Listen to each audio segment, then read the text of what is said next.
وهدى ورحمة للمؤمنين. اعوذ باللہ من الشیطان الرجیم، بسم اللہ الرحمن الرحیم۔ آیت 199۔ ثم پھر، افیدو تم لوٹو، اور افیدو افاظہ کہتے ہیں گروہ گروہ ہو کر پلٹنا۔ افیدو پھر تم پلٹو، من حیث افاض الناس جہاں سے لوگ پلٹتے ہیں۔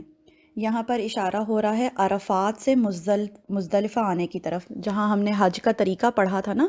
تو آپ کو پتہ ہے پہلے مکہ گئے، مکہ سے پھر منا گئے، منا سے پھر عرفات گئے،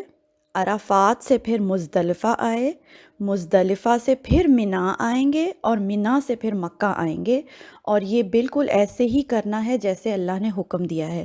تو یہاں پر اشارہ ہو رہا ہے عرب کے کچھ جاہلی طریقے کی طرف۔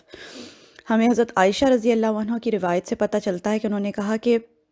جاہلیت کے طریقے پر چلنے والے لوگ، یعنی کچھ لوگ جو جاہلیت کے طریقے پر چلتے تھے،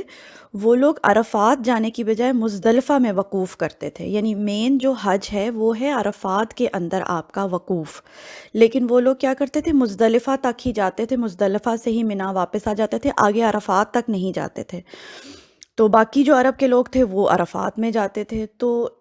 چونکہ سارا دین جو ہے وہ انہوں نے اپنی مرضی کے مطابق کر لیا ہوا تھا، تو اللہ تعالیٰ نے نبی صلی اللہ علیہ وآلہ وسلم کو بھیجا اور ساتھ میں ہدایت دی کہ حج کے لیے وقوف عرفات مسٹ پہنچنا ہے،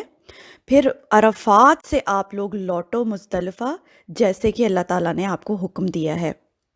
تو گروہ گروہ کی شکل میں آپ عرفات سے مزدلفہ آئیں۔ جب آپ حج پر جاتے ہیں تو آپ کو پتہ ہے ملینز اس دفعہ تو لوگ حج کرتے ہیں نا، آج کل تو ملینز آف لوگ ہوتے ہیں جو حج پہ جا رہے ہوتے ہیں، اور وہ اتنا خوبصورت ایک منظر ہوتا ہے کہ بسوں پہ پیدل سب وائٹ کلر کے کپڑے پہنے ہوئے لوگ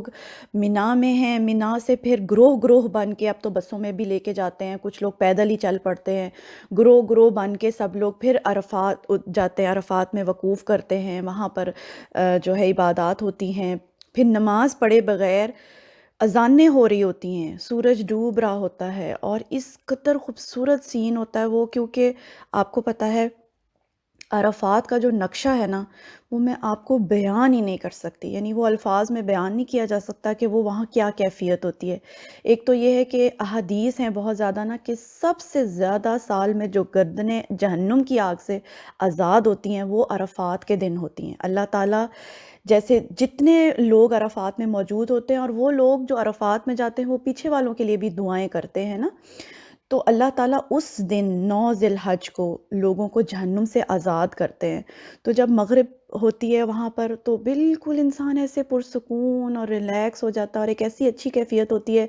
کہ اللہ تعالیٰ نے ہوپ فلی معاف کر دیا ہے، اور انسان ریلیکس ہو کے نماز پڑھے بغیر مغرب کی گروپس کی شکل میں پھر سارے جو ہے مزدلفہ روانہ ہو جاتے ہیں، وائٹ کپڑے پہنے ہوئے گروپس کی شکل میں چل رہے ہیں،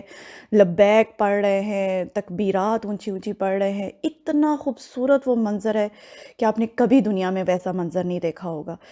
تو وہاں سے پھر مزدلفہ آتے ہیں۔ تو یہ بات یہاں ہو رہی ہے کہ وہاں سے لوٹو جہاں سے ہدایت کی گئی ہے، وَاسْتَغْفِرُ اللَّهَ، اور اللہ سے بخشش مانگتے رہو۔ یعنی اب یہ بھی پتہ چل گیا کہ وہاں پر جو زیادہ مانگنے کی چیز ہے، خاص ذکر جو ان دنوں کا ہے، وہ کیا ہے، استغفار، اللہ تعالیٰ سے گناہوں کی بخشش، گناہوں کی توبہ،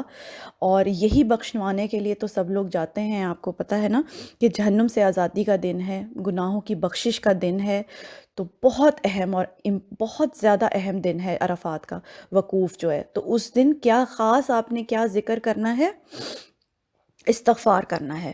ان اللہ غفور الرحیم، بے شک اللہ تعالیٰ بخشنے والا مہربان ہے، لیکن غفور الرحیم وہ کس کے لیے ہے، جو بخشش مانگے گا۔ بہت سارے لوگوں کو آپ نے کہتے ہوئے سنا ہوگا کہ گناہ بھی کرتے رہتے ہیں، غلطی بھی کرتے رہتے ہیں، پھر یہ بھی کہہ دیتے ہیں اللہ تعالیٰ معاف کرنے والا، اللہ تعالیٰ غفور الرحیم ہے۔ تو اللہ غفور الرحیم اس کے لیے ہے جو اس سے بخشش مانگے، جو اس سے توبہ کرے، جو گناہوں سے توبہ کر کے پلٹے، اور جو وہاں پر وقوف کر رہے ہیں لوگ عرفات میں، ان کے لیے خاص طور پہ کہ اللہ غفور الرحیم ہے، کہ جو انہوں نے محنت کی، مشقت کی، حج پہ جانے کی، اپنا پیسہ لگایا، اور جو نیت لے کے وہ گئے، تو وہ یہ جان رکھیں کہ اللہ تعالیٰ غفور الرحیم ہے، اللہ بخشنے والا مہربان ہے، اور ہر انسان کو یہ جب حج سے وہ لوٹے تو اس کو یہ گمان رکھنا چاہیے کہ اللہ تعالیٰ نے اس کو معاف کر دیا ہے، اللہ تعالیٰ انسان کے گمان کے مطابق ہے۔ تو ٹھیک ہے، آج کے لیے اتنا ہی۔ سبحانک اللہم و بحمدک، اشہد ان لا الہ الا انت، استغفرک و اتوب الیک۔